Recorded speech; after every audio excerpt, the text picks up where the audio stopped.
Good morning and welcome to this week's Thursday collective worship. Peace be with you. Well, what another great week it's been. The sun's been shining and we've so much to be thankful for. And one of the things we can be thankful for is our friends and the things that we do together.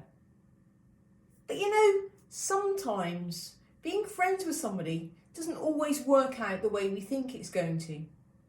We fall out. We have a bit of an argument. We don't like something they do. They don't like something we do. We don't talk to each other for a little while. And I wonder how that makes us feel. Well, most of the time, it makes us feel quite sad because we don't always realise what's going on. And sometimes it's because it's us that's done the wrong thing and we want to say sorry, but we don't really know how to. And it makes us upset when we see them off playing with other friends that they've made and we get left behind.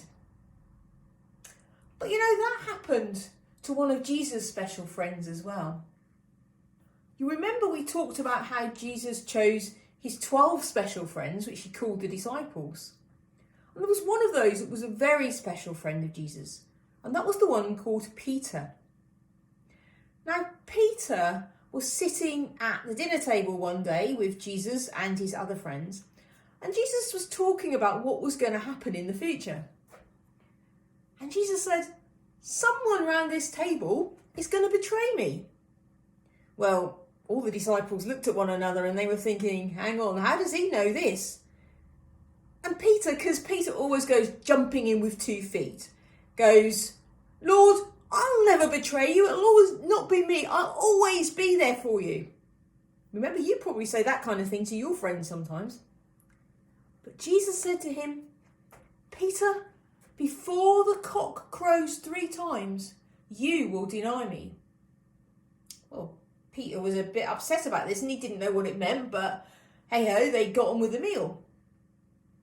A little while later that evening, Jesus was arrested in the garden. And his disciples became a bit frightened because they thought they might get arrested next.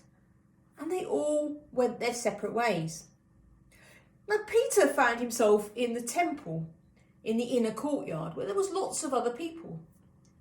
And one of the women in the courtyard said to him, "Hey, you were with that man that they've arrested, weren't they?"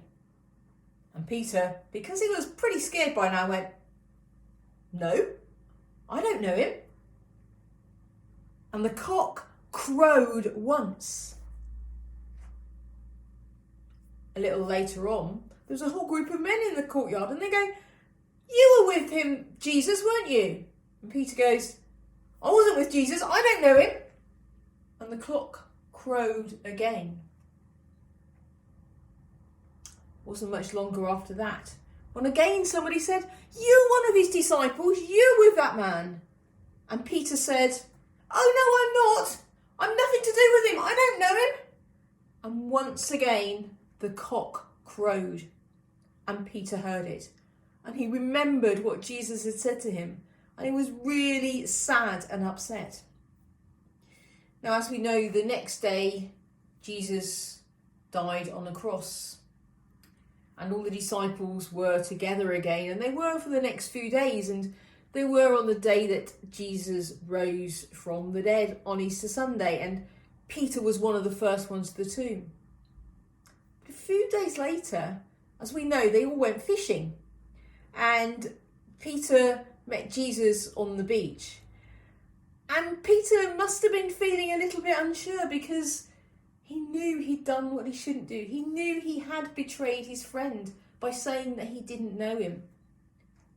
But when Jesus met Peter, he didn't say, "Peter, I don't like what you've done. I'm not going to be your friend anymore and you can't be my friend forever." Instead, he gave Peter a very special job to do. He said, "Peter, I want you to look after my church. I want to go on being your friend and I want you to go on being my friend." Peter was overjoyed because all the things he'd worried about no longer being Jesus' friend, well, they didn't matter anymore. And Jesus trusted him to go on being his friend. And they made up. That's a great story, isn't it? Because it means that sometimes we just need to stop and think about what it is and why it is we're not somebody's friend anymore, and take the time to get to make friends with them again and be their friend and show that we can be trusted and that they can trust us. And I'm sure if we do that, we'll have lots of long friendships. Many of your mums and dads, just like me, will have friends that we made many, many years ago when we were in school, and they're still our friends now. And yes, it's been a bit bumpy, and there are probably times when we haven't spoken to each other or we might have fallen out along the way. But we all know how to make up because we trust one another and we want that experience of being friends together. So today, maybe if there's somebody that you're not being very friendly with at the moment, someone that was perhaps one of your close friends that isn't anymore, perhaps make an effort to go and be friends with them again. I'm sure it'll bring a lot of fun and enjoyment if you do. So just take time to be quiet and a time to pray. Dear God, thank you for our friends. Thank you that Jesus showed us that how to make up with our friends when things go wrong.